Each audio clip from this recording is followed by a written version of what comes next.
Suatu sore, seorang guru honorer dipergoki mengais botol plastik di tempat sampah setelah pulang mengajar. Bukannya dikasihani, ia justru direkam, dihina, dan ditertawakan karena gajinya hanya Rp250.000 sebulan. Semua orang menganggap hidupnya telah gagal. Namun mereka tidak tahu, setiap malam guru itu diam-diam menulis sesuatu yang akan membuat seluruh Indonesia terpana, bahkan orang-orang yang pernah menginjak harga dirinya, membisu karena penyesalan. Sebelum mulai ceritanya, coba tuliskan asal daerah kalian dari mana saat menonton video ini. Dan jangan lupa untuk like dan subscribe, agar channel ini semakin berkembang dan membagikan kisah-kisah menarik lainnya. Sekarang mari kita mulai ceritanya. Pagi itu, embun masih menggantung di daun-daun pisang yang tumbuh di sepanjang jalan desa. Cahaya matahari perlahan menyelinap di antara atap-atap rumah sederhana. Suara ayam berkokok bersahutan dengan deru sepeda motor para buruh yang berangkat bekerja sejak subuh. Di tengah kesibukan itu, seorang pria berusia hampir 40 tahun mengayuh sepeda tuanya dengan perlahan menuju sekolah dasar negeri yang berada di ujung desa. Namanya Pak Budi, tubuhnya kurus. Kulitnya mulai menggelap karena bertahun-tahun diterpa panas matahari. Tas lusuh berisi buku pelajaran tergantung di pundaknya. Sepatu hitam yang dipakainya sudah berkali-kali dijahit. Meski sederhana, wajahnya tetap memancarkan ketulusan yang sulit dijelaskan. Setiap pagi, ia selalu mengawali hari dengan doa kepada Allah agar diberi kekuatan menjalani kehidupan yang semakin berat. Sudah 16 tahun Pak Budi mengajar matematika sebagai guru honorer. 16 tahun pula ia menunggu kabar pengangkatan menjadi guru tetap. Namun kabar itu tidak pernah datang. Yang datang justru kenyataan pahit. Setiap akhir bulan ia hanya menerima honor sebesar Rp250.000.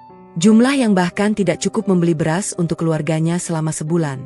Di rumah sederhana yang hampir roboh itu, istrinya, Bu Sari, sudah menyiapkan segelas teh hangat sebelum Pak Budi berangkat.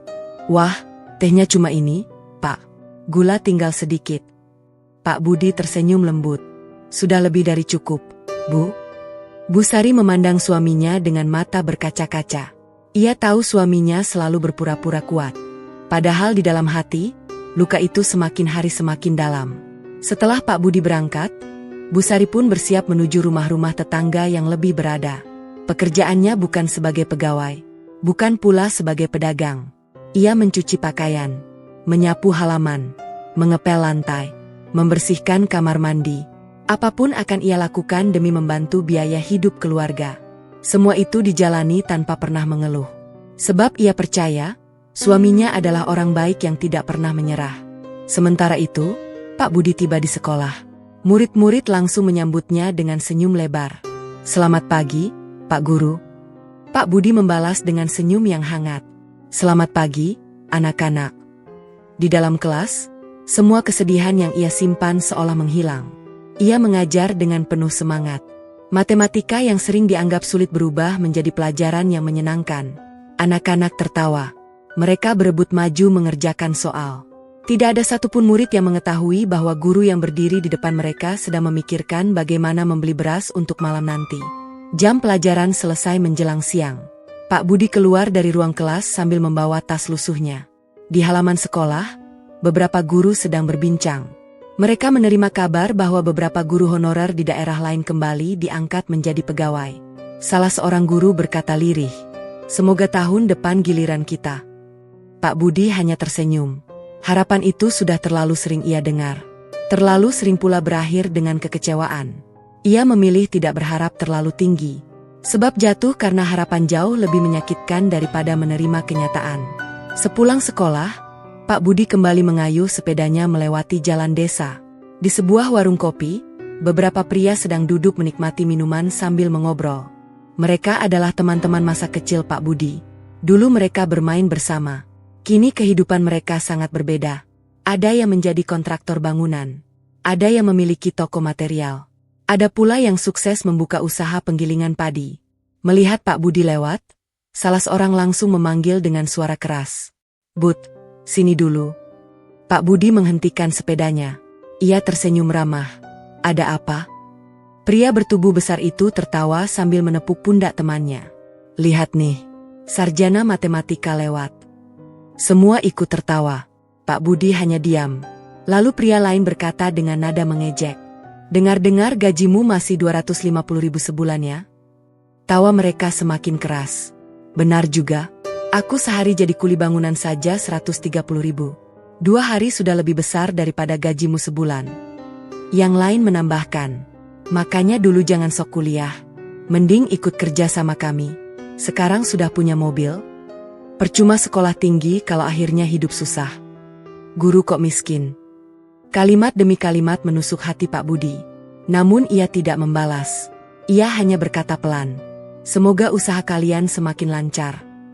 Jawaban itu justru membuat mereka semakin menertawakannya. Pak Budi kembali mengayuh sepeda. Semakin jauh meninggalkan warung, napasnya terasa semakin berat.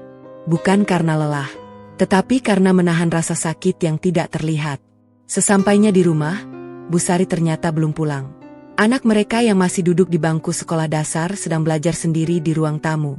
Ayah. Pak Budi mengusap kepala anaknya. Sedang belajar apa? Matematika. Pak Budi tersenyum. Ia segera duduk menemani anaknya belajar. Tidak lama kemudian Bu Sari pulang dengan langkah yang sangat pelan. Tangannya masih basah karena mencuci pakaian. Wajahnya tampak lelah. Namun ia tetap tersenyum. Hari itu upah yang ia terima hanya cukup membeli setengah kilogram beras dan sedikit sayur. Saat mereka sedang makan malam, terdengar suara beberapa ibu-ibu berbincang di depan rumah. Suara mereka sengaja dibuat keras. Kasihan ya Bu Sari. Iya, suaminya guru, tapi hidupnya malah begini. Kalau suamiku sih lebih baik berangkat kerja ke luar negeri daripada cuma dapat 250.000. Iya benar. Masih mending jadi buruh bangunan. Kalau begini terus kapan bisa bangun rumah? Semua ucapan itu terdengar jelas hingga ke dalam rumah. Anak Pak Budi berhenti makan. Ia menatap ayahnya. Yah, kenapa orang-orang selalu bilang ayah miskin? Ruangan kecil itu mendadak sunyi. Pak Budi tidak segera menjawab. Dadanya terasa sesak. Bu Sari menggenggam tangan suaminya di bawah meja. Pak Budi menarik napas panjang. Lalu ia tersenyum kepada anaknya. Ayah memang belum punya banyak uang. Tapi ayah ingin menjadi orang yang bermanfaat. Anaknya mengangguk pelan. Meski belum sepenuhnya memahami. Malam semakin larut. Setelah anak dan istrinya tertidur, Pak Budi duduk sendirian di ruang depan. Di hadapannya terdapat sebuah laptop tua. Layar bagian kirinya mulai berkedip. Beberapa tombol huruf bahkan sudah tidak berfungsi dengan baik. Laptop itu adalah satu-satunya benda berharga yang ia miliki. Pak Budi menatap layar kosong cukup lama. Kemudian ia membuka sebuah dokumen yang sudah berisi ratusan halaman. Di bagian atas tertulis sebuah judul sederhana. Belajar matematika dengan cara cepat dan mudah. Ia mulai mengetik perlahan. Setiap kalimat ditulis dengan penuh kesabaran. Setiap rumus dijelaskan sesederhana mungkin. Ia ingin suatu hari nanti semua anak Indonesia tidak lagi takut pada matematika. Di luar rumah, suara jangkrik memenuhi malam. Tidak ada seorang pun yang mengetahui apa yang sedang dikerjakan Pak Budi. Tidak ada yang menyangka bahwa di balik kehidupan seorang guru honorer yang setiap hari menjadi bahan tertawaan, sedang tumbuh sebuah harapan yang kelak akan mengubah seluruh hidupnya. Namun sebelum harapan itu benar-benar bersinar, badai yang jauh lebih besar diam-diam mulai mendekat. Pak Budi sama sekali belum mengetahui bahwa penghinaan yang selama ini ia terima hanyalah permulaan dari ujian yang akan mengguncang harga dirinya, keluarganya, bahkan masa depan yang selama ini ia perjuangkan. Pagi berikutnya datang seperti hari-hari sebelumnya. Pak Budi kembali mengayuh sepeda tuanya menuju sekolah. Angin pagi menerpa wajahnya yang mulai dipenuhi garis-garis kelelahan.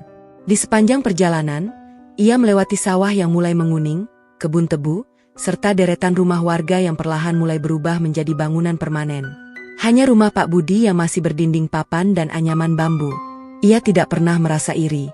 Baginya, selama masih diberi kesehatan oleh Allah dan masih bisa mengajar, itu sudah menjadi nikmat yang patut disyukuri.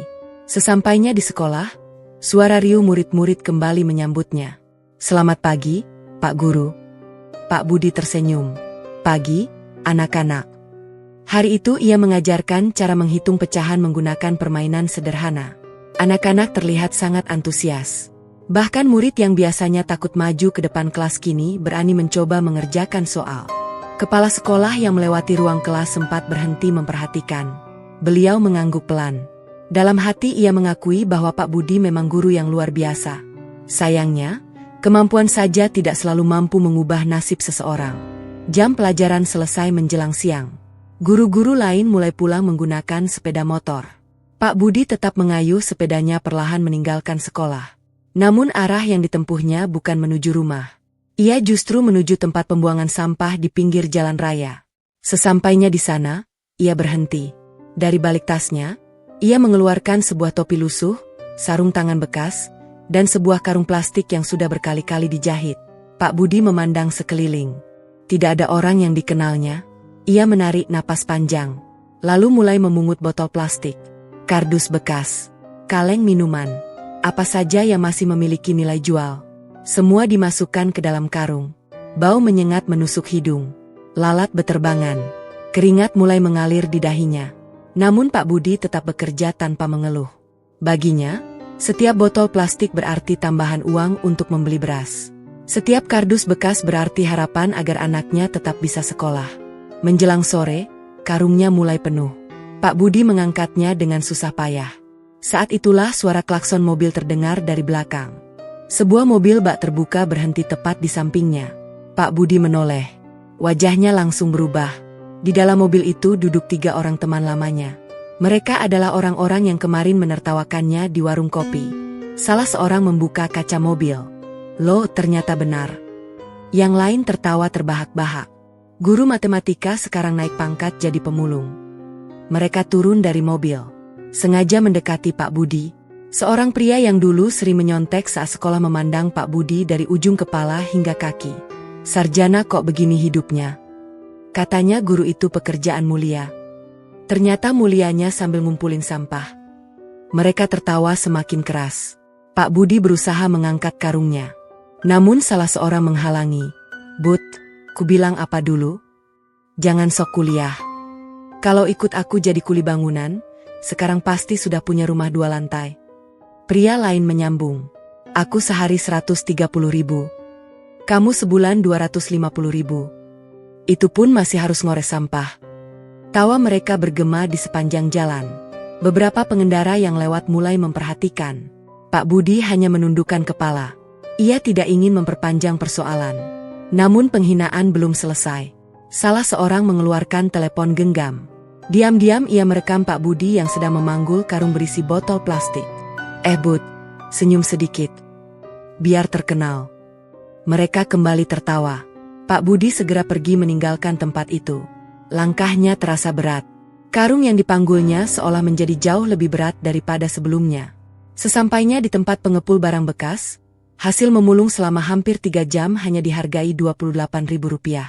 Pak Budi menerima uang itu dengan senyum tipis. Ia tahu jumlah itu sangat kecil. Tetapi setidaknya masih bisa membeli telur dan sedikit beras. Dalam perjalanan pulang, ia mampir ke pasar. Ia membeli setengah kilogram beras, 4 butir telur, dan sedikit bayam.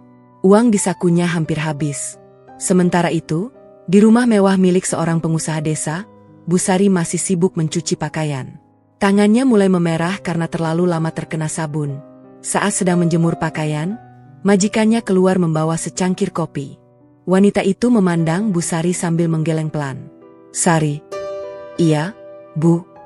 "Suamimu masih jadi guru honorer?" "Iya." "Kok masih bertahan?"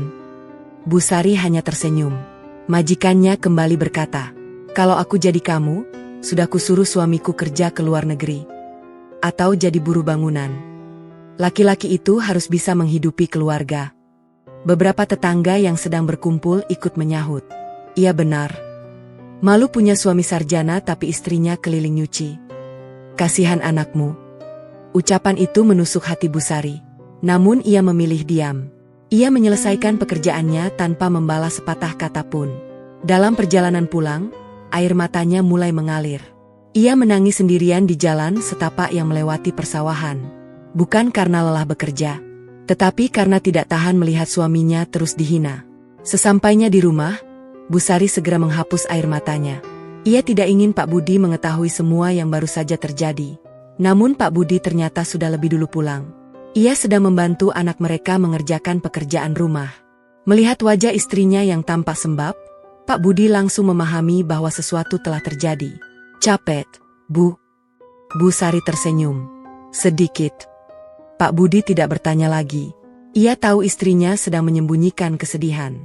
Malam itu mereka makan dengan lauk telur dadar yang dibagi menjadi 3 bagian. Tidak ada yang mengeluh. Tidak ada yang meminta lebih. Di tengah kesederhanaan itu, terdengar suara notifikasi dari telepon genggam anak mereka. Anaknya membuka layar. Lalu wajahnya berubah pucat. "Ayah?" Pak Budi menoleh. "Ada apa?" Anaknya menyerahkan telepon itu dengan tangan gemetar. Di layar terlihat sebuah video. Video yang memperlihatkan Pak Budi sedang memungut botol plastik di tempat sampah. Video itu direkam diam-diam sore tadi. Judulnya membuat dada Pak Budi terasa sesak. Sarjana Matematika, guru honorer, profesi tambahan pemulung. Kolom komentarnya dipenuhi kalimat yang menyakitkan.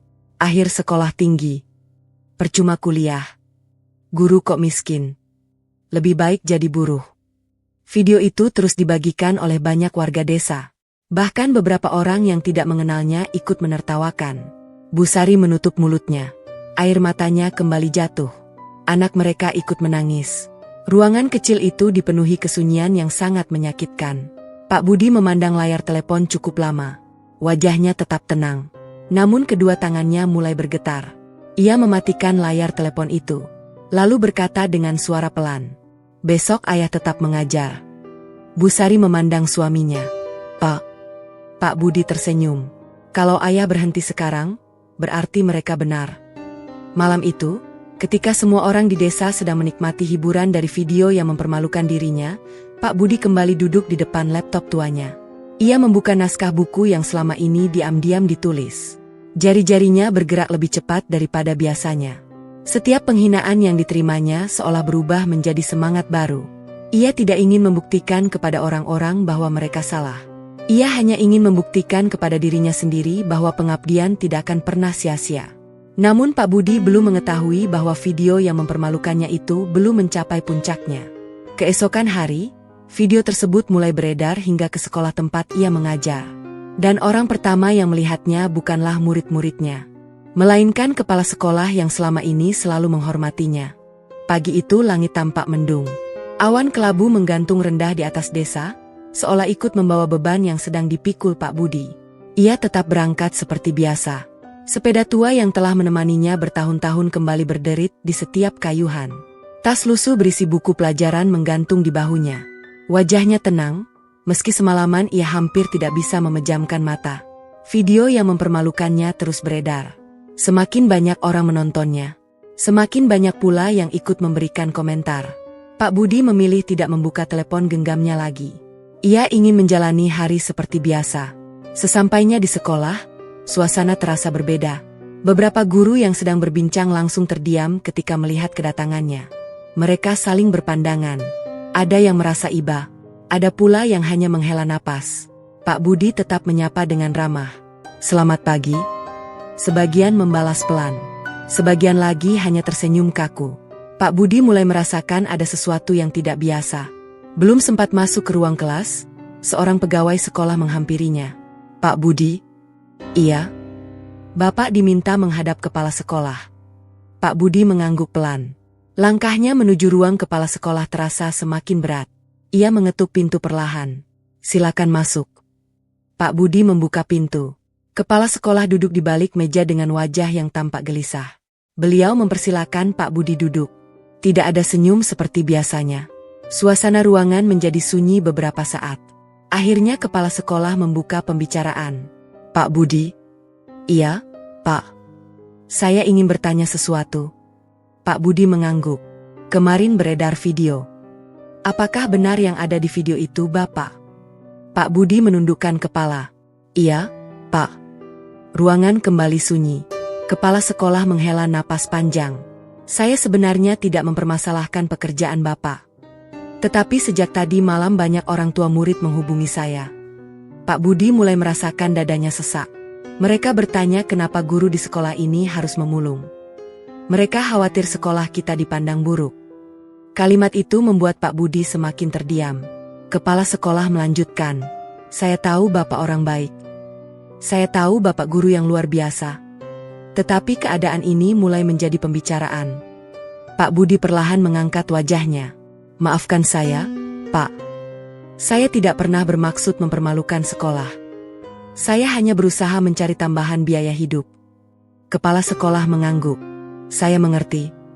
Justru itulah yang membuat saya sedih. Beliau berdiri dari kursinya, berjalan menuju jendela, lalu berkata dengan suara lirih, "Negeri ini seharusnya tidak membiarkan guru seperti Bapak hidup sesulit ini." Pak Budi tidak mampu menjawab. Matanya mulai berkaca-kaca. Kepala sekolah kembali menoleh. "Mulai hari ini, saya hanya ingin Bapak lebih berhati-hati. Saya tidak ingin ada pihak yang memanfaatkan keadaan ini untuk menjatuhkan sekolah." Pak Budi mengangguk pelan. "Saya mengerti, Pak." Ia keluar dari ruangan dengan langkah yang lebih berat dibanding saat masuk. Belum sempat memasuki kelas, beberapa murid tampak berbisik-bisik. Salah seorang memegang telepon genggam. Begitu melihat Pak Budi datang, mereka buru-buru menyembunyikannya. Pak Budi pura-pura tidak mengetahui apa yang sedang mereka lihat. Ia tersenyum seperti biasa. "Selamat pagi, anak-anak." "Selamat pagi, Pak." Jawaban mereka terdengar tidak seramai biasanya. Pak Budi mulai mengajar. Ia menjelaskan cara menghitung luas bangun datar. Namun konsentrasi murid-murid tampak terpecah. Beberapa kali terdengar bisikan kecil. Pak Budi tetap melanjutkan pelajaran. Ia tidak ingin menunjukkan bahwa dirinya sedang terluka. Di tengah pelajaran, seorang murid mengangkat tangan. "Pak." "Iya." Murid itu tampak ragu. "Ayah saya bilang, Bapak benar-benar memulung." Seluruh kelas mendadak sunyi. Pak Budi memandang murid itu dengan senyum yang sangat tenang. "Iya." Sepulang mengajar, Bapak kadang mengumpulkan barang bekas. Murid-murid saling berpandangan. Seorang anak perempuan berkata pelan, "Tapi kenapa, Pak?" Pak Budi berjalan perlahan ke depan kelas. Lalu berkata dengan suara yang lembut, "Karena pekerjaan yang halal tidak pernah membuat seseorang menjadi rendah. Yang membuat seseorang rendah adalah ketika ia mengambil hak orang lain." Ruangan menjadi sangat hening. Pak Budi melanjutkan, "Bapak mengajar dengan sepenuh hati. Kalau setelah itu Bapak masih harus bekerja lagi agar keluarga bisa makan, itu bukan sesuatu yang perlu disembunyikan." Beberapa murid mulai menundukkan kepala. Seorang anak laki-laki berdiri. "Pak." "Iya." "Maaf. Saya tadi ikut melihat videonya. Saya tidak ikut menertawakan. Tapi saya juga tidak membela Bapak." Pak Budi tersenyum. "Tidak apa-apa." Pelajaran hari itu berubah menjadi sangat berbeda. Tidak hanya belajar matematika, tetapi juga belajar tentang harga diri. Ketika bel pulang berbunyi, murid-murid berbaris untuk menyalami Pak Budi. Seorang murid perempuan yang dikenal pendiam tiba-tiba menyodorkan sebuah bungkusan kecil. Pak Budi terkejut. "Apa ini?" "Bekal saya, Pak." "Bapak saja yang makan." Pak Budi langsung menggeleng. "Tidak, Nak. Kamu yang makan." Anak itu memaksa. "Saya masih bisa makan di rumah. Ibu bilang orang baik harus saling membantu." Pak Budi hampir tidak mampu menahan air matanya. Ia mengusap kepala murid itu dengan penuh kasih. "Terima kasih. Kamu simpan saja. Kebaikanmu sudah membuat Bapak kenyang." Beberapa guru yang melihat kejadian itu ikut terdiam. Mereka menyadari bahwa penghinaan dari orang dewasa ternyata tidak mampu menghapus rasa hormat murid-murid kepada Pak Budi. Namun di luar pagar sekolah, badai baru sudah menunggu. Saat Pak Budi hendak mengayuh sepedanya pulang, sebuah mobil mewah berhenti tepat di depan gerbang. Dari dalam turun seorang pria berpakaian rapi. Ia adalah orang tua salah satu murid. Dengan langkah cepat, pria itu menghampiri Pak Budi. Tanpa basa-basi ia berkata dengan suara keras hingga terdengar oleh para guru dan murid yang belum pulang. "Jadi Bapak guru yang viral itu?" Pak Budi mengangguk pelan. Pria itu tertawa kecil. "Luar biasa. Saya tidak menyangka sekolah ini mempekerjakan guru yang siangnya mengajar, sorenya mengais sampah." Beberapa orang mulai memperhatikan. Pria itu kembali berbicara. "Kalau ekonomi Bapak seperti ini, bagaimana saya bisa yakin anak saya diajar oleh orang yang hidupnya saja tidak berhasil?" Kalimat itu menghantam harga diri Pak Budi lebih keras daripada penghinaan sebelumnya. Halaman sekolah mendadak sunyi. Semua mata tertuju kepada Pak Budi. Para guru mulai gelisah. Kepala sekolah yang baru keluar dari kantor langsung menghampiri. Namun pria kaya itu belum selesai. Ia mengeluarkan sebuah amplop tebal dari sakunya. Lalu mengangkatnya tinggi-tinggi di depan banyak orang. "Apa Bapak mau uang ini?" Saya kasihan melihat keadaan Bapak. Tapi ada syaratnya. Pak Budi memandang amplop itu tanpa berkedip. Ia belum mengetahui bahwa syarat yang akan diucapkan pria tersebut akan menjadi penghinaan terbesar yang pernah ia alami sepanjang hidupnya. Halaman sekolah berubah menjadi sangat sunyi. Puluhan pasang mata memandang ke arah Pak Budi dan pria kaya yang berdiri tepat di depannya. Beberapa murid yang belum pulang ikut menghentikan langkah mereka. Para guru keluar dari ruang guru. Kepala sekolah berjalan cepat menghampiri. Namun pria itu tetap berdiri dengan wajah penuh kesombongan. Amplop tebal masih diangkat tinggi di tangannya. Pak Budi memandang amplop itu tanpa sepatah kata. Pria tersebut tersenyum sinis. Isinya 5 juta rupiah. Beberapa orang langsung berbisik. 5 juta rupiah adalah jumlah yang sangat besar bagi Pak Budi. Bahkan setara dengan hampir 20 bulan honor yang diterimanya sebagai guru honorer. Pria itu kembali berbicara dengan suara keras. Saya tahu Bapak sedang susah. Saya juga tahu Bapak sampai harus memulung. Kasihan sekali. Ia berhenti sejenak, lalu tertawa kecil. Tapi saya tidak mungkin memberikan uang ini begitu saja. Pak Budi tetap diam. Pria itu melanjutkan. Kalau Bapak mau uang ini, mulai besok berhentilah menjadi guru. Ikut bekerja di perusahaan saya. Menjadi penjaga gudang. Gajinya 3 juta sebulan. Beberapa warga yang kebetulan lewat mulai ikut berkumpul. Mereka saling berbisik. Benar juga. Daripada jadi guru honorer. Sudah tua masih belum diangkat. Lebih baik terima saja. Pria itu semakin percaya diri. Jangan gengsi. Menjadi guru ternyata tidak membuat hidup Bapak lebih baik. Sudah saatnya menerima kenyataan. Pak Budi menghela napas panjang. Ia menatap wajah pria itu dengan tenang. Terima kasih atas niat baik Bapak. Tetapi saya memilih tetap menjadi guru. Jawaban itu membuat pria tersebut menggeleng sambil tertawa. Niat baik. Bapak menyebut ini niat baik. Saya sedang menyelamatkan hidup Bapak. Atau Bapak lebih suka terus menjadi bahan tertawaan satu desa? Pak Budi tidak menjawab. Pria itu kembali mengangkat amplopnya. Kalau begitu jangan salahkan siapapun kalau anak istri Bapak terus hidup miskin. Suasana semakin tegang. Kepala sekolah akhirnya maju. Pak, tolong jaga ucapan Bapak. Pria itu menoleh. Saya hanya mengatakan kenyataan. Saya ini orang tua murid. Saya berhak memastikan anak saya diajar oleh orang yang pantas. Kalimat itu membuat beberapa guru mulai terlihat marah. Namun Pak Budi justru mengangkat tangannya memberi isyarat agar semua tetap tenang.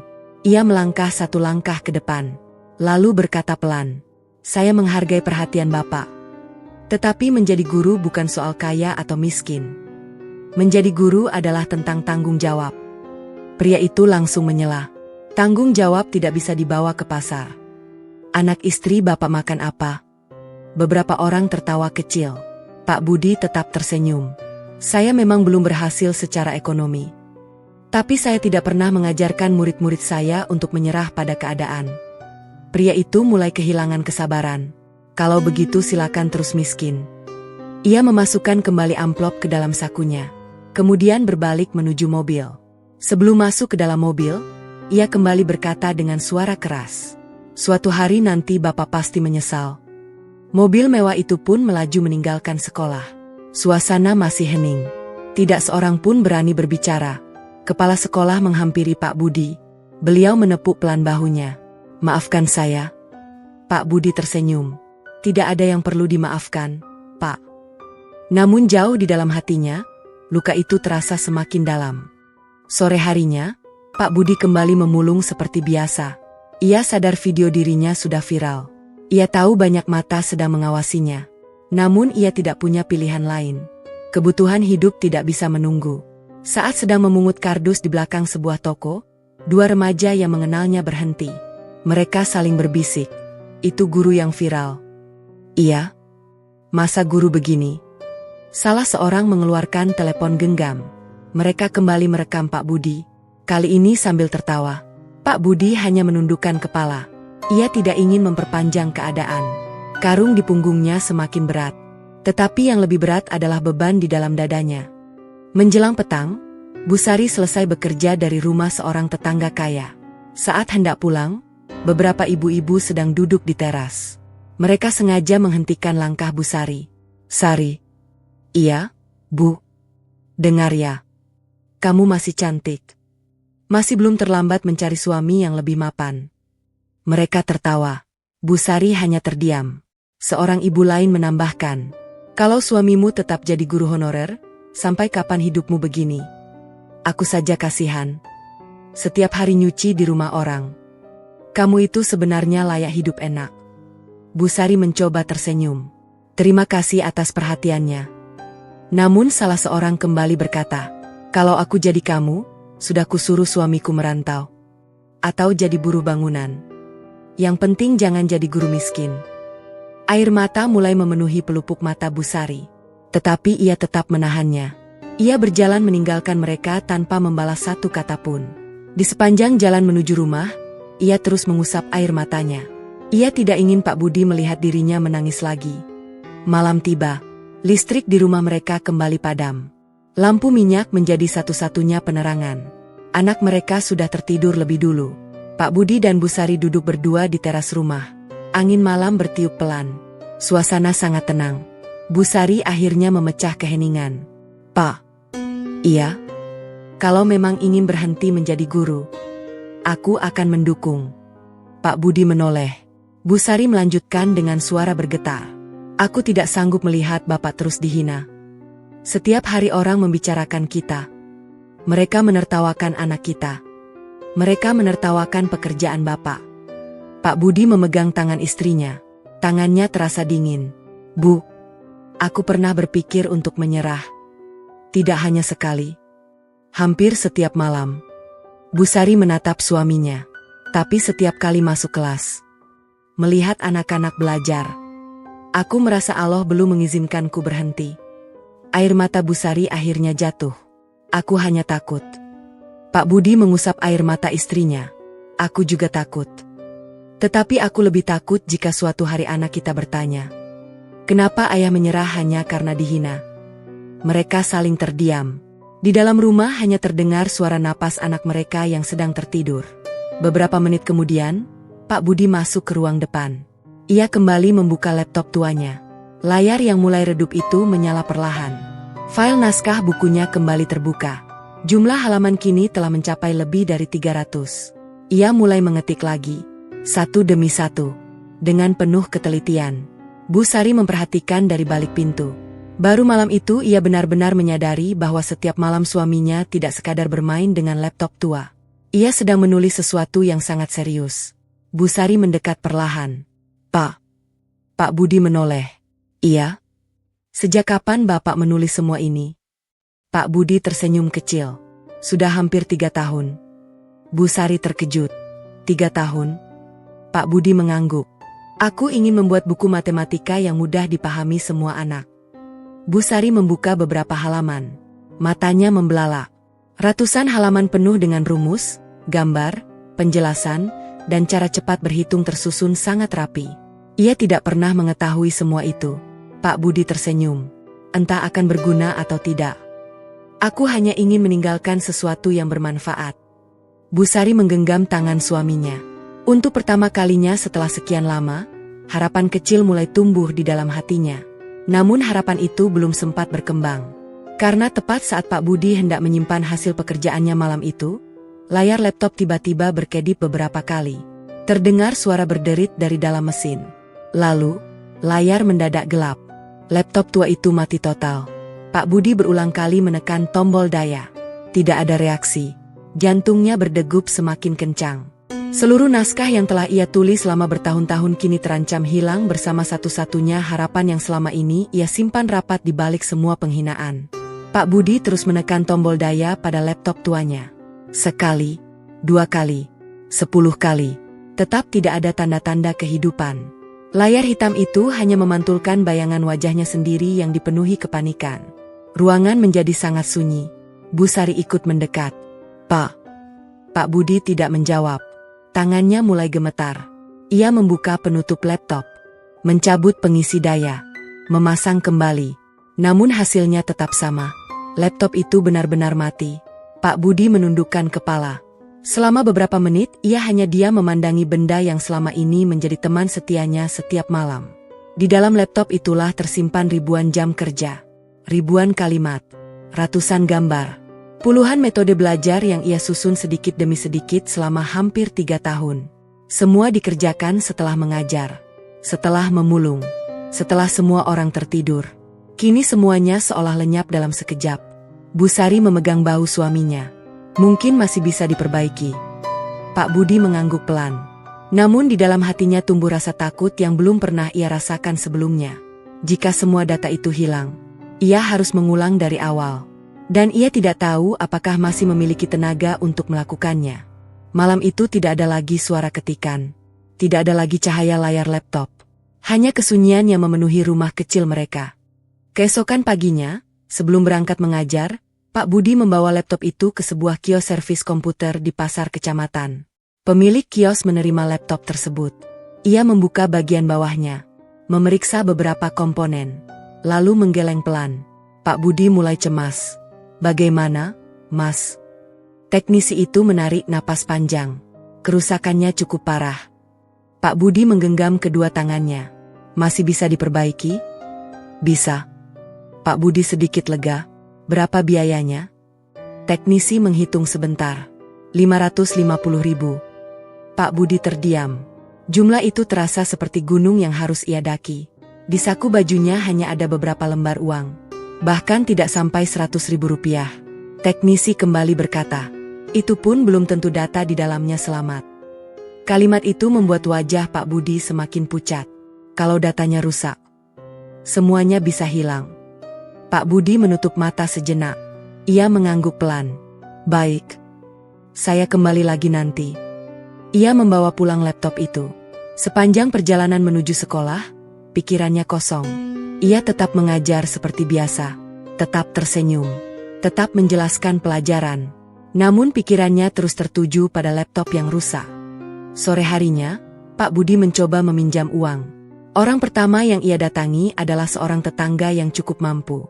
Pak Budi mengetuk pintu dengan sopan. Tetangganya keluar sambil tersenyum. Pak Guru? Ada apa?" Pak Budi menundukkan kepala. "Saya ingin meminjam uang. Kalau boleh." 550.000. Pria itu langsung terdiam. Beberapa detik kemudian ia menggeleng. "Maaf ya, uang saya sedang dipakai semua." Padahal di halaman rumahnya terparkir mobil baru yang masih mengilap. Pak Budi memahami maksud penolakan itu. Ia mengucapkan terima kasih, lalu pamit. Orang kedua, orang ketiga, orang keempat. Semuanya memberikan jawaban yang hampir sama. "Maaf, belum ada. Sedang sulit." Padahal sebagian dari mereka baru saja membangun rumah. Sebagian lagi baru membeli kendaraan. Pak Budi pulang dengan langkah yang semakin berat. Malam harinya, Bu Sari melihat suaminya duduk termenung. Ia masuk ke dalam kamar, membuka sebuah kotak kayu kecil. Di dalamnya hanya ada beberapa lembar surat lama dan sebuah cincin emas sederhana. Cincin pernikahan mereka. Bu Sari menggenggam cincin itu cukup lama. Kenangan hari pernikahan mereka kembali terbayang. Saat itu mereka berjanji akan saling mendampingi dalam keadaan apapun. Kini janji itu sedang diuji. Bu Sari keluar membawa cincin tersebut. Ia duduk di samping Pak Budi, kemudian meletakkan cincin itu di atas meja. Pak Budi terkejut. "Bu, untuk apa?" "Jual saja." Pak Budi langsung menggeleng. "Tidak, aku tidak akan menjualnya." Bu Sari tersenyum. "Pak, cincin ini hanya benda. Tapi mimpi Bapak jauh lebih berharga." Pak Budi memandang istrinya. Matanya mulai berkaca-kaca. "Aku tidak tega." Bu Sari menggenggam tangan suaminya. "Dari dulu, aku menikah bukan karena cincin. Aku menikah karena percaya pada hati Bapak. Kalau laptop itu bisa menyelamatkan mimpi Bapak, jual saja." Air mata Pak Budi akhirnya jatuh. Selama bertahun-tahun ia selalu berusaha menjadi kepala keluarga yang kuat. Namun malam itu ia tidak lagi mampu menyembunyikan kesedihannya. Ia menangis. Untuk pertama kalinya di hadapan istrinya, Bu Sari ikut menangis. Mereka saling menggenggam tangan tanpa mengucapkan sepatah kata pun. Keesokan harinya, cincin itu dijual. Harganya tidak seberapa, namun cukup untuk membayar biaya perbaikan laptop. Pak Budi kembali mendatangi kios servis. Teknisi menerima laptop tersebut. "Pak, kami coba dulu. 3 hari lagi silakan kembali." Pak Budi mengangguk. 3 hari. Terasa sangat lama. Hari-hari berikutnya kembali berjalan seperti biasa. Pak Budi tetap mengajar, tetap memulung, tetap menjadi bahan pembicaraan warga. Namun kini ia membawa beban yang jauh lebih berat. Setiap malam ia hanya bisa memandang meja kosong tempat laptop itu biasa berada. Tangannya terasa gatal ingin menulis. Namun ia tidak bisa melakukan apapun. Di sisi lain, video dirinya sebagai guru pemulung ternyata masih terus menyebar. Bahkan mulai masuk ke berbagai grup media sosial di luar desa. Orang-orang yang tidak pernah mengenalnya ikut memberikan komentar. Sebagian menghina, sebagian merasa iba, sebagian lagi menjadikan kisahnya sekadar hiburan. Pak Budi tidak mengetahui semua itu. Ia memilih menjauh dari telepon genggam. Baginya, kenyataan yang ia hadapi setiap hari sudah cukup berat. Hari ketiga akhirnya tiba. Pagi-pagi sekali Pak Budi berangkat menuju kios servis. Jantungnya berdebar sejak keluar dari rumah. Sesampainya di sana, teknisi tersenyum. Laptopnya sudah selesai. Pak Budi mengembuskan napas lega. "Bagaimana datanya?" Teknisi tidak langsung menjawab. Ia menyalakan laptop tersebut. Logo sistem operasi muncul di layar. Pak Budi menahan napas. Beberapa detik kemudian, halaman utama akhirnya terbuka. Teknisi mengklik folder dokumen. Di dalamnya masih terlihat file naskah yang selama ini ditulis Pak Budi. Air mata langsung mengalir di pipinya. Masih ada. Semua datanya selamat. Pak Budi berkali-kali mengucapkan syukur kepada Allah. Teknisi ikut tersenyum. Untung hard disknya tidak rusak. Pak Budi memeluk laptop itu erat-erat seperti memeluk harapan yang hampir hilang. Ia pulang dengan langkah yang jauh lebih ringan. Sesampainya di rumah, Bu Sari ikut menangis bahagia melihat semua data berhasil diselamatkan. Malam itu, setelah anak mereka tertidur, Pak Budi kembali duduk di depan laptop. Ia membuka naskah bukunya, lalu mengetik satu kalimat baru di halaman terakhir. "Ilmu akan selalu menemukan jalannya kepada orang yang benar-benar membutuhkan." Pak Budi tidak mengetahui bahwa beberapa kilometer dari rumahnya, seorang mantan murid yang kini menjadi dosen muda sedang mencari bahan ajar matematika di internet. Pencarian sederhana yang dilakukan malam itu akan menjadi awal dari perubahan besar yang tidak pernah dibayangkan oleh siapapun, termasuk Pak Budi sendiri. Malam itu hujan turun perlahan membasahi atap rumah Pak Budi. Suara rintiknya berpadu dengan bunyi tombol-tombol laptop yang kembali ditekan dengan penuh semangat. Pak Budi merasa seperti mendapatkan kembali sebagian hidupnya. Laptop itu kembali menyala. Seluruh naskahnya masih utuh. Ia melanjutkan pekerjaan yang sempat terhenti. Setiap halaman dibacanya ulang. Setiap rumus diperiksa kembali. Ia tidak ingin ada satupun kesalahan. Baginya, buku itu bukan sekadar kumpulan materi matematika. Buku itu adalah seluruh pengalaman mengajar selama bertahun-tahun. Seluruh kesabaran. Seluruh air mata. Dan seluruh harapan yang selama ini tidak pernah diketahui siapapun. Menjelang tengah malam, akhirnya Pak Budi mengetik kalimat terakhir. Ia bersandar di kursi kayu yang mulai rapuh. Napasnya terasa panjang. Matanya berkaca-kaca. Setelah hampir 3 tahun menulis sedikit demi sedikit, akhirnya buku itu selesai. Pak Budi memejamkan mata. Di dalam hati ia mengucap syukur kepada Allah. Namun beberapa detik kemudian, wajahnya kembali muram. Buku itu sudah selesai. Tetapi ia tidak tahu harus berbuat apa. Ia tidak mengenal penerbit. Tidak memiliki kenalan. Tidak mempunyai biaya mencetak buku. Laptop tua itu kembali ditutup. Harapan yang tadi sempat tumbuh perlahan kembali meredup. Keesokan harinya, kehidupan berjalan seperti biasa. Pak Budi mengajar. Bu Sari bekerja dari rumah ke rumah. Sementara cibiran warga belum juga berhenti. Di warung kopi, beberapa pria kembali membicarakan Pak Budi. Itu guru pemulung masih saja bertahan. Kalau aku jadi dia sudah pindah kerja. Orang keras kepala memang begitu. Tawa mereka kembali memenuhi warung. Pak Budi yang kebetulan melintas mendengar semua ucapan itu. Namun kali ini ia tidak lagi menundukkan kepala. Ia hanya tersenyum kecil. Lalu melanjutkan perjalanan. Dalam hati ia mulai belajar bahwa tidak semua suara harus didengar. Sore harinya, sebuah kejadian tak terduga terjadi di sekolah. Seorang pria muda berpakaian rapi datang menemui Pak Budi. Usianya sekitar 30 tahun. Begitu melihat Pak Budi, Ia langsung menyalami dengan penuh hormat. "Assalamualaikum, Pak." "Waalaikumsalam." Pak Budi memandang wajah pria itu dengan heran. "Maaf, kita pernah bertemu?" Pria itu tersenyum lebar. "Saya Rian, Pak. Dulu murid Bapak." Pak Budi mencoba mengingat. Lalu wajahnya perlahan berubah cerah. "Rian, yang dulu selalu kesulitan matematika?" Pria itu tertawa. "Iya, Pak. Tapi berkat Bapak saya akhirnya suka matematika." Pak Budi ikut tersenyum. "Alhamdulillah. Kabarmu sekarang bagaimana?" Rian menjawab dengan rendah hati. "Saya sekarang mengajar di universitas." Pak Budi tampak terkejut. "Masya Allah. Selamat." "Terima kasih, Pak. Semua berawal dari pelajaran Bapak dulu." Mereka duduk berbincang cukup lama. Rian bercerita bahwa dirinya baru kembali ke kampung halaman setelah menyelesaikan pendidikan. Ia juga mengaku melihat video Pak Budi yang sedang memulung. Pak Budi hanya tersenyum. "Itu memang kenyataannya." Rian menggeleng pelan. "Saya sedih melihatnya. Bapak adalah guru terbaik yang pernah saya miliki." Pak Budi tidak ingin membahas hal itu lebih jauh.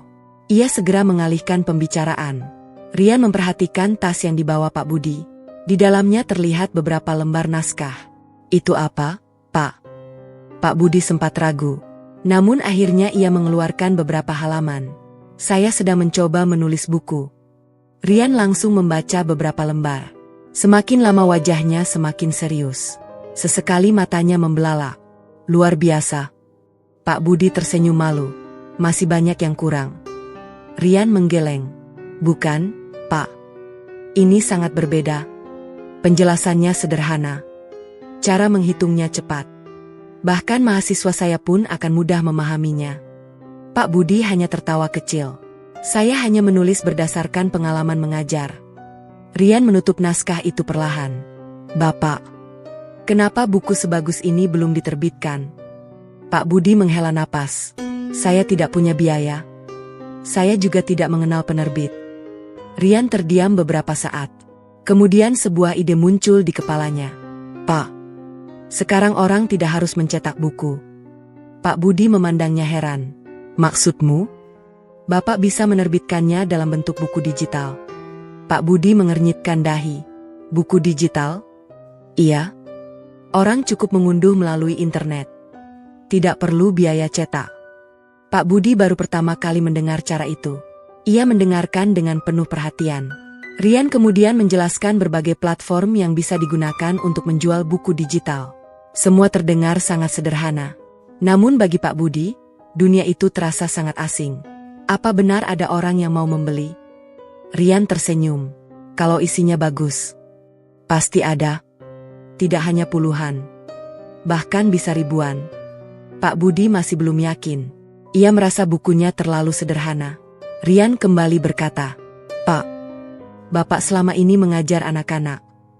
Jadi Bapak tahu bagaimana membuat pelajaran yang mudah dipahami. Itulah yang dibutuhkan banyak orang." Kalimat itu terus terngiang di dalam kepala Pak Budi. Malam harinya, Rian datang ke rumah Pak Budi. Ia membawa modem internet dan laptop miliknya. Bu Sari menyambut dengan ramah. Rumah kecil itu malam itu dipenuhi semangat baru. Rian membantu merapikan naskah, mengubahnya menjadi format buku digital, menambahkan daftar isi, merapikan gambar, memastikan semua halaman nyaman dibaca. Pekerjaan itu berlangsung hingga larut malam. Sesekali listrik di desa berkedip, namun mereka tetap melanjutkan pekerjaan. Akhirnya, menjelang pukul 12 malam, semuanya selesai. Rian memandang Pak Budi. "Pak, sekarang tinggal satu langkah." Pak Budi menelan ludah. "Langkah apa?" "Kita unggah bukunya." Pak Budi memandangi layar laptop cukup lama. Tangannya terasa dingin. Selama bertahun-tahun buku itu hanya tersimpan di dalam laptop. Malam ini, untuk pertama kalinya karya itu akan dilihat orang lain. Dengan jari yang sedikit gemetar, Pak Budi menggerakkan penunjuk ke tombol unggah. Ia menarik napas panjang, lalu mengucapkan pelan, "Bismillah." Tombol itu akhirnya ditekan. Garis proses mulai bergerak perlahan. 10%. 30%, 60%, 100%. Rian tersenyum lebar. "Selamat, Pak." Buku Bapak sudah resmi terbit. Pak Budi hanya terdiam memandangi layar. Tidak ada tepuk tangan. Tidak ada perayaan. Hanya sebuah rumah kecil yang menjadi saksi lahirnya karya seorang guru honorer yang selama ini dianggap gagal oleh banyak orang. Namun tidak seorang pun di ruangan itu mengetahui bahwa pada malam yang sama, seseorang di kota lain baru saja membeli buku digital tersebut. Pembelian pertama itu hanya bernilai belasan ribu rupiah. Jumlahnya memang sangat kecil. Tetapi tanpa disadari, itulah langkah pertama menuju perubahan besar yang akan segera mengguncang seluruh kehidupan Pak Budi. Pagi itu Pak Budi terbangun lebih awal dari biasanya. Sejak buku digitalnya diunggah semalam, pikirannya terus dipenuhi berbagai pertanyaan. Apakah benar akan ada orang yang membacanya? Apakah semua usaha selama bertahun-tahun itu akan berakhir sia-sia? Atau justru menjadi awal dari sesuatu yang selama ini tidak pernah ia bayangkan? Namun semua pertanyaan itu ia simpan sendiri. Ia tetap menjalani rutinitas seperti biasa. Mengajar, memotivasi murid-muridnya.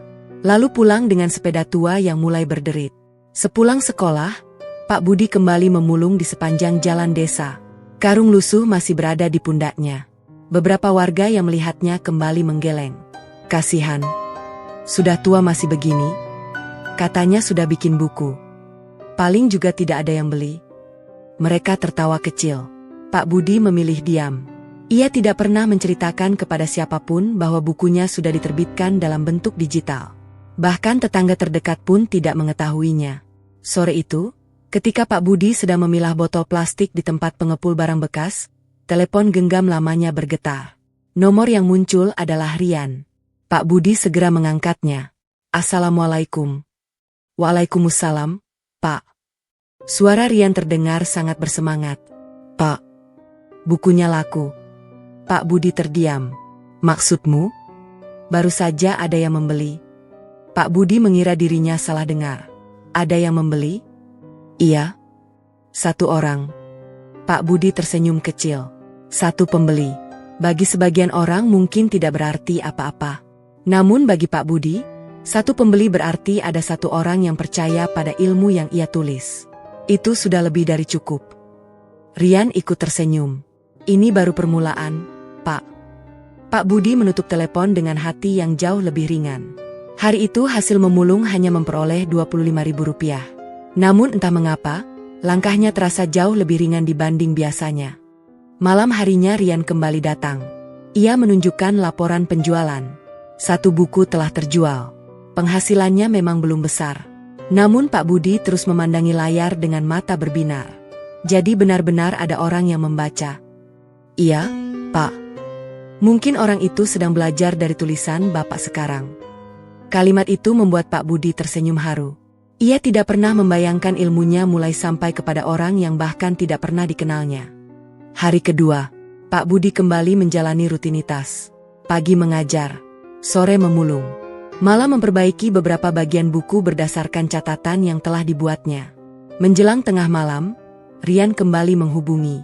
Pak, sudah bertambah. Berapa? 10 pembeli. Pak Budi tersenyum.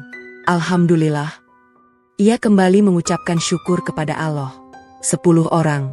Jumlah itu terasa seperti hadiah besar. Ia tidak memikirkan uangnya. Yang membuatnya bahagia adalah semakin banyak orang mulai menggunakan hasil pikirannya. Hari ketiga, jumlah pembeli kembali bertambah. Kini mencapai hampir 50 orang. Beberapa pembaca mulai memberikan ulasan. Mereka menulis bahwa buku tersebut sangat mudah dipahami. Banyak siswa akhirnya mengerti matematika setelah membaca metode yang ditulis Pak Budi.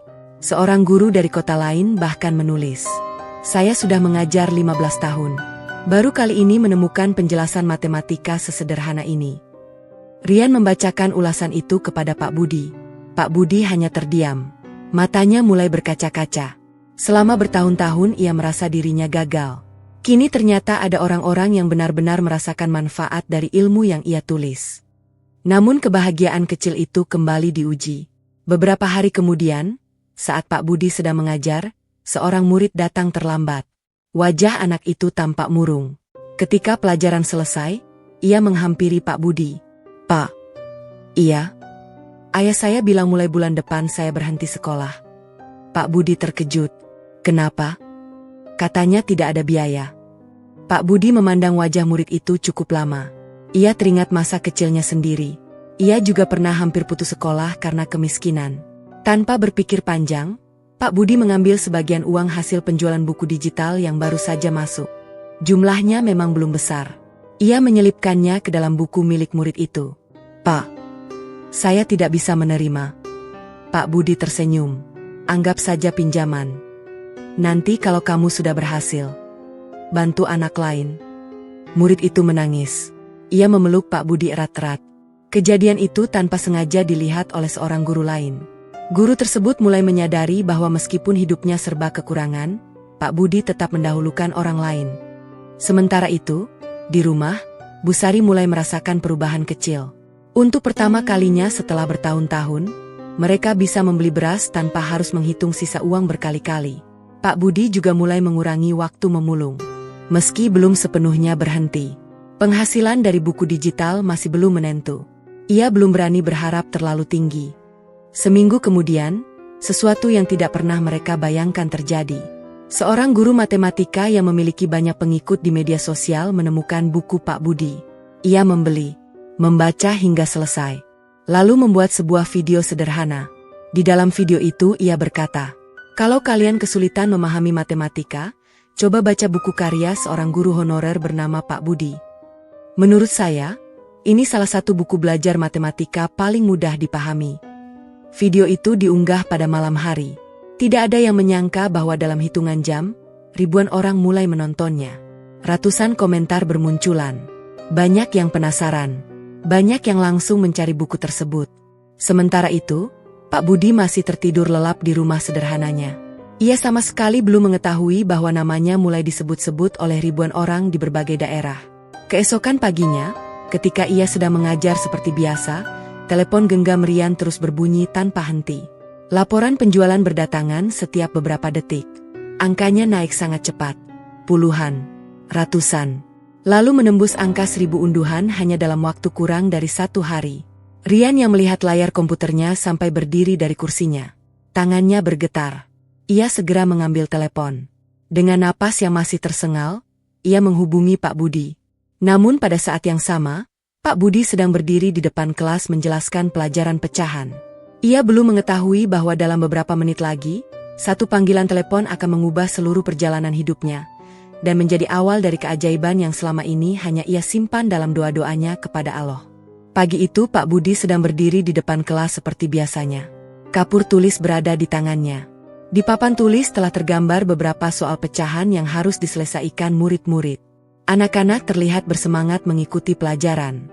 Tidak seorang pun mengetahui bahwa di luar ruang kelas, sesuatu yang luar biasa sedang terjadi. Di dalam saku celana Pak Budi, telepon genggamnya terus bergetar. Sekali, 2 kali, 5 kali, belasan kali. Namun Pak Budi tidak pernah mengangkat telepon ketika sedang mengajar. Baginya, murid-murid selalu menjadi prioritas. Sementara itu, Rian berjalan mondar-mandir di ruang kerjanya. Ia terus memperhatikan layar komputer. Angka penjualan buku digital terus bertambah.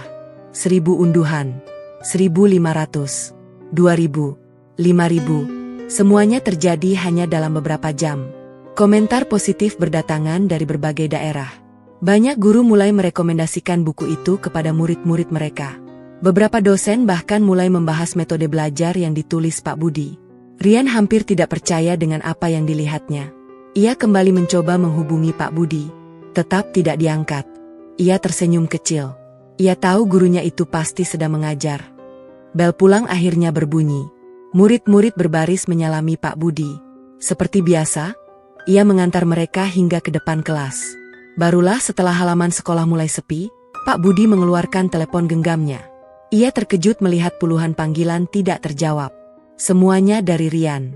Pak Budi segera menghubungi kembali. Belum sempat mengucapkan salam, suara Rian terdengar sangat bersemangat. "Pak, Bapak sedang di mana?" "Masih di sekolah." "Pak, Bapak harus duduk." Pak Budi tersenyum bingung. "Ada apa?" Rian menarik napas panjang. "Buku Bapak sedang viral." Pak Budi terdiam. "Viral?" "Iya. Semalam ada guru terkenal yang merekomendasikan buku Bapak. Hari ini ribuan orang mengunduhnya." Pak Budi masih belum memahami. Berapa orang? Rian menelan ludah. Tadi pagi sudah 5.000. Sekarang hampir 10.000. Pak Budi memejamkan mata. Ia mengira dirinya salah mendengar. 10.000? Iya, Pak. Dan terus bertambah. Pak Budi terduduk di bangku kayu depan kelas. Tangannya mulai gemetar. Ia memandang ruang kelas yang kini sudah kosong. Ruangan yang selama bertahun-tahun menjadi saksi perjuangannya. Air matanya perlahan mengalir. Bukan karena sedih, melainkan karena rasa syukur yang sulit diungkapkan dengan kata-kata. Sesampainya di rumah, Pak Budi langsung menceritakan kabar itu kepada Bu Sari. Bu Sari sempat mengira suaminya sedang bercanda. Namun ketika Rian datang membawa laptop dan memperlihatkan laporan penjualan secara langsung, Bu Sari menutup mulutnya. Matanya membelalak. Angka itu terus bergerak naik. Belasan ribu, puluhan ribu. Setiap beberapa detik selalu bertambah.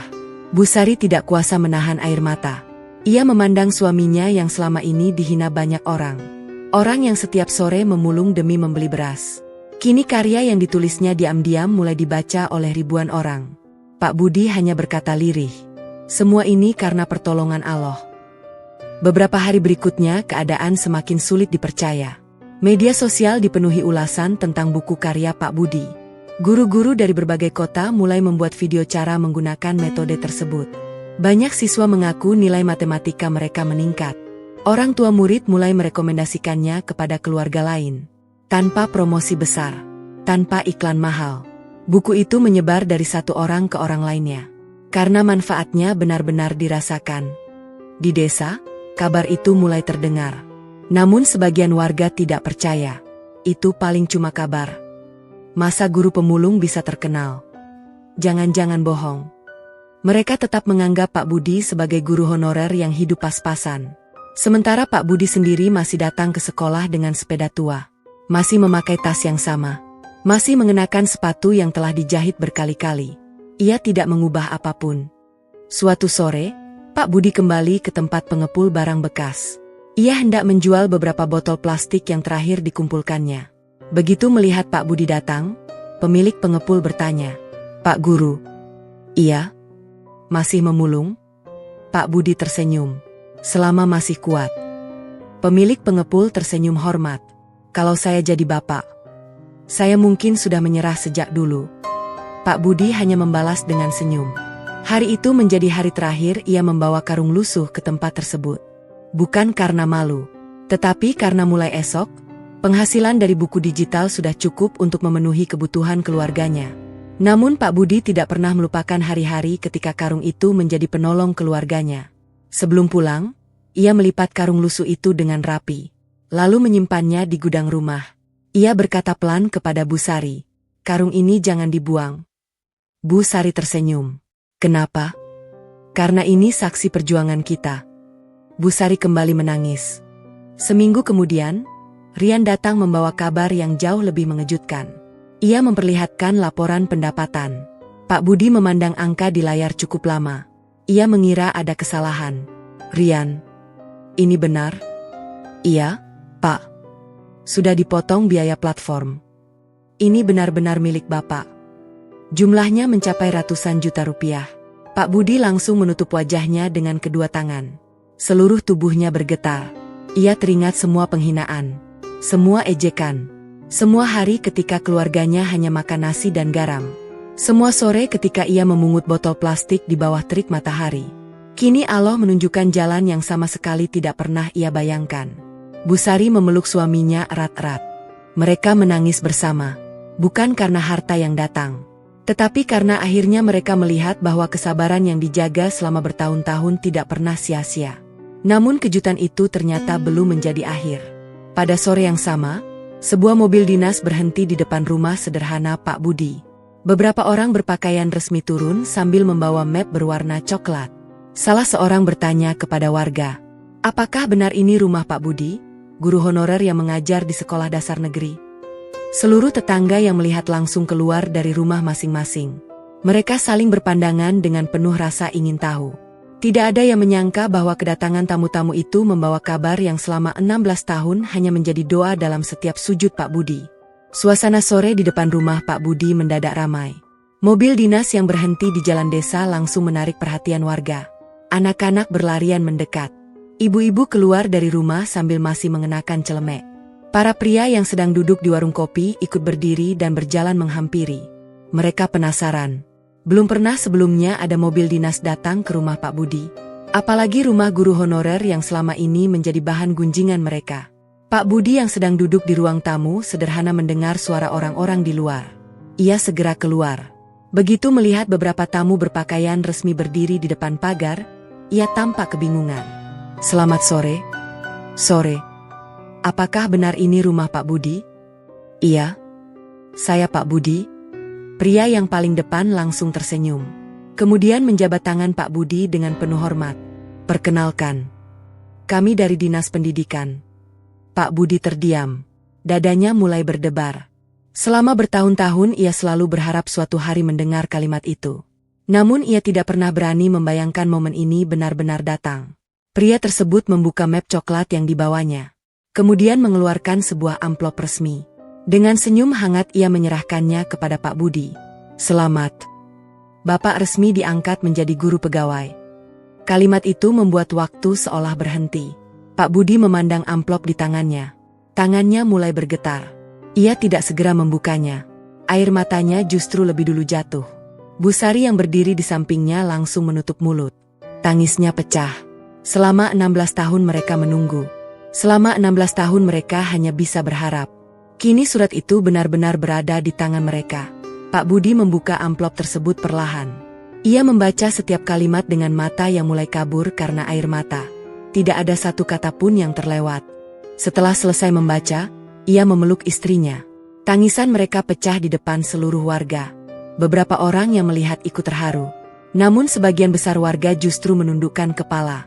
Mereka teringat semua ejekan yang pernah mereka ucapkan. Belum selesai suasana haru itu, salah seorang petugas kembali berbicara. "Pak, ada satu kabar lagi." Pak Budi mengusap air matanya. "Iya. Bapak juga mendapat undangan." "Undangan?" "Iya. Bapak diundang menghadiri malam penghargaan pendidikan nasional." Pak Budi semakin bingung. "Saya?" "Iya. Bapak dipilih sebagai salah satu tokoh yang memberikan kontribusi besar melalui inovasi pembelajaran matematika." Pak Budi memandang Rian. Rian hanya tersenyum sambil mengangguk. Pak Budi masih sulit mempercayainya. Dulu namanya dikenal karena video saat memulung. Kini namanya dikenal karena karya yang membantu ribuan pelajar. Perubahan itu terasa begitu cepat. Namun semua berawal dari perjuangan yang sangat panjang. Keesokan harinya, kabar itu menyebar ke seluruh desa. Warung kopi yang biasanya dipenuhi ejekan kini berubah menjadi tempat orang-orang saling bertanya. "Benar Pak Budi sudah jadi guru pegawai?" "Iya. Katanya bukunya juga laris. Penghasilannya ratusan juta." Beberapa pria yang dulu paling sering menghina Pak Budi hanya saling berpandangan. Tidak ada lagi tawa. Tidak ada lagi ejekan. Yang tersisa hanyalah rasa malu. Salah seorang berkata pelan, "Kita salah menilai orang." Yang lain hanya mengangguk. Beberapa hari kemudian, stasiun televisi datang ke desa. Mobil-mobil media memenuhi halaman rumah Pak Budi. Kamera mulai dipasang. Wartawan bergantian mewawancarai Pak Budi. "Pak, apa yang Bapak rasakan setelah buku ini menjadi fenomena?" Pak Budi menjawab dengan tenang. "Saya hanya ingin membantu anak-anak belajar matematika. Bukan mengejar kekayaan. Kalau akhirnya Allah memberikan rezeki lebih, itu adalah amanah." Jawaban sederhana itu membuat banyak orang semakin menghormatinya. Tidak lama kemudian, sebuah video wawancara Pak Budi mulai beredar di berbagai media sosial. Video itu ditonton jutaan orang. Namun yang paling mengejutkan bukanlah jumlah penontonnya, melainkan komentar-komentar yang muncul. Banyak orang mulai mencari video lama saat Pak Budi memulung. Video yang dulu dipenuhi ejekan, kini berubah menjadi lautan permintaan maaf. Orang-orang menulis, "Kami salah. Kami menilai seseorang hanya dari keadaan. Maafkan kami." Video yang dulu digunakan untuk mempermalukan Pak Budi kini justru menjadi bukti betapa besar perjuangannya. Suatu sore, ketika Pak Budi sedang menyiram tanaman di depan rumah, sebuah mobil bak terbuka berhenti di depan pagar. Pak Budi mengenali mobil itu. Mobil yang sama. Mobil milik teman-teman lamanya. Teman-teman yang dulu tertawa saat melihatnya memulung. Pintu mobil terbuka. 3 pria turun perlahan. Tidak ada lagi senyum mengejek. Tidak ada lagi tawa keras. Wajah mereka tampak sangat canggung. Mereka berjalan mendekati Pak Budi. Beberapa detik tidak ada yang berbicara. Akhirnya pria yang dulu paling sering menghina membuka suara. "Bud." Pak Budi tersenyum ramah. "Iya." Pria itu menundukkan kepala. "Kami datang untuk meminta maaf." Pak Budi tidak langsung menjawab. Ia memandang wajah sahabat-sahabat masa kecilnya itu satu persatu. Ia melihat penyesalan yang tulus. Pria itu kembali berkata, "Dulu kami menganggap kamu gagal. Kami pikir uang adalah ukuran keberhasilan. Ternyata kami yang salah." Suasana menjadi sangat hening. Pak Budi tersenyum, lalu menjabat tangan mereka satu persatu. "Sudah saya maafkan." Ketiga pria itu tampak lega. Namun salah seorang dari mereka kemudian berkata dengan suara lirih, "Masih ada seseorang yang ingin meminta maaf kepada kamu." Pak Budi mengernyitkan dahi. "Siapa?" Pria itu menarik napas panjang. "Orang tua murid yang pernah mempermalukanmu di depan sekolah. Dia ingin datang sendiri. Karena setelah melihat semua yang terjadi, dia mengaku sudah bertahun-tahun hidup dengan rasa bersalah." Pak Budi terdiam. Ia masih mengingat jelas penghinaan yang pernah diterimanya di depan murid-murid. Namun ia juga menyadari bahwa perjalanan hidupnya hampir sampai pada akhir yang indah. Dan pertemuan terakhir dengan orang yang paling merendahkannya akan menjadi penutup dari seluruh kisah perjuangan yang selama ini ia jalani.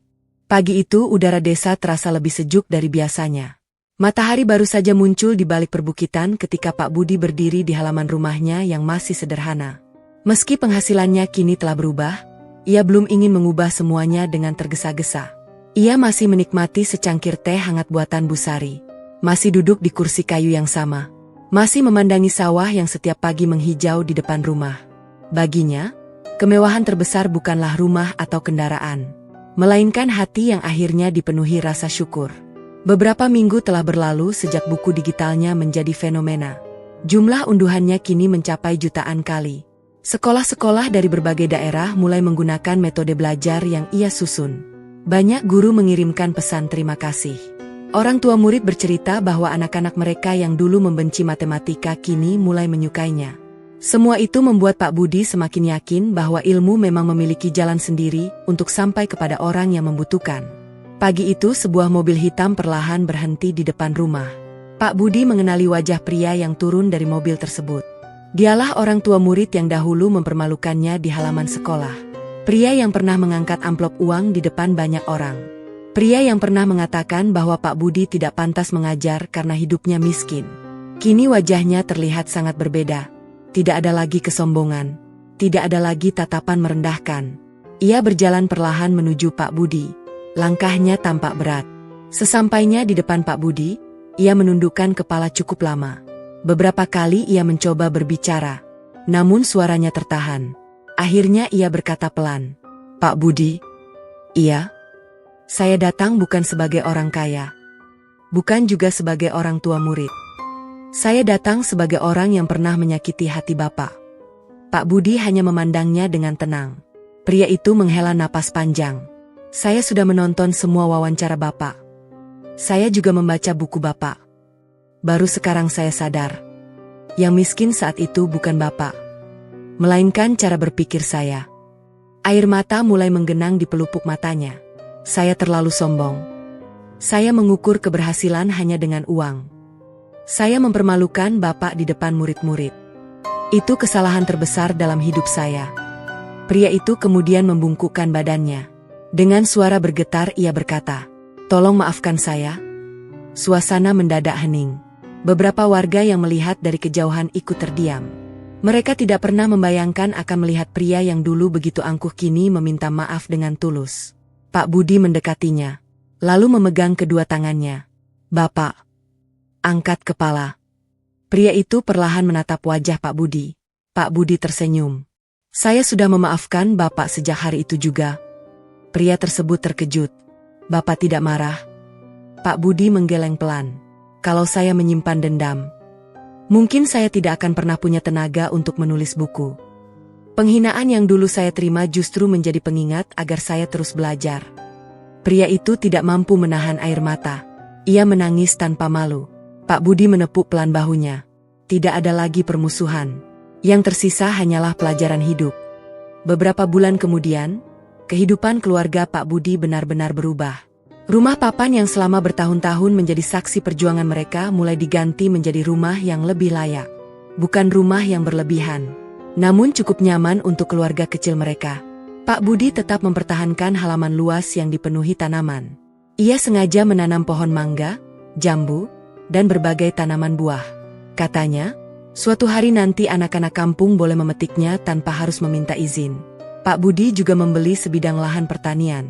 Bukan untuk dipamerkan, melainkan agar bisa menjadi sumber penghasilan jangka panjang bagi keluarganya. Ia mempekerjakan beberapa warga desa yang sebelumnya kesulitan mencari pekerjaan. Tidak sedikit dari mereka adalah orang-orang yang dulu pernah menertawakannya. Namun Pak Budi tidak pernah membeda-bedakan. Baginya, setiap orang berhak mendapatkan kesempatan. Beberapa bulan setelah itu, sebuah mobil keluarga sederhana terparkir di halaman rumah. Anak Pak Budi tersenyum bahagia ketika pertama kali duduk di dalamnya. Bu Sari memandang suaminya dengan mata yang kembali berkaca-kaca. Ia masih sulit percaya bahwa perjalanan panjang mereka akhirnya sampai di titik ini. Suatu malam, ketika mereka sedang duduk di teras rumah baru, Bu Sari bertanya pelan. "Pak." "Iya." "Kalau boleh memilih, Bapak ingin menghapus semua penghinaan yang pernah kita alami." Pak Budi tersenyum sambil memandang langit malam. "Tidak." Bu Sari menatap suaminya dengan heran. "Kenapa?" Pak Budi menjawab dengan suara tenang. "Karena tanpa semua penghinaan itu, mungkin aku tidak akan pernah menulis buku. Tanpa semua kesulitan itu, mungkin aku tidak akan memahami arti kesabaran. Dan tanpa semua air mata itu, mungkin aku tidak akan pernah menghargai setiap nikmat yang Allah berikan." Bu Sari menggenggam tangan suaminya. Mereka sama-sama tersenyum. Di kejauhan terdengar suara anak-anak desa bermain. Beberapa di antaranya kini belajar matematika menggunakan buku karya Pak Budi. Tidak sedikit guru yang datang ke rumahnya untuk berdiskusi. Mahasiswa meminta bimbingan. Media sesekali masih mengundangnya menjadi narasumber. Namun di balik semua pencapaian itu, Pak Budi tetap datang ke sekolah tepat waktu setiap pagi. Ia tetap mengajar dengan semangat yang sama seperti ketika hanya menerima honor Rp250.000. Baginya, menjadi guru bukanlah batu loncatan menuju kekayaan, melainkan panggilan hati yang tidak pernah berubah. Beberapa tahun kemudian, nama Pak Budi dikenal sebagai salah satu tokoh pendidikan yang berhasil menghadirkan metode belajar matematika yang sederhana dan mudah dipahami. Buku-bukunya terus berkembang. Penghasilannya tetap mengalir. Namun setiap kali diwawancarai, jawabannya selalu sama. "Saya hanyalah seorang guru yang tidak berhenti belajar." Di ruang kerja rumahnya, tepat di atas lemari buku, masih tergantung sebuah karung plastik lusuh yang sudah mulai pudar warnanya. Banyak tamu bertanya mengapa benda itu masih disimpan. Pak Budi selalu tersenyum sebelum menjawab. "Itulah pengingat agar saya tidak pernah lupa dari mana saya memulai."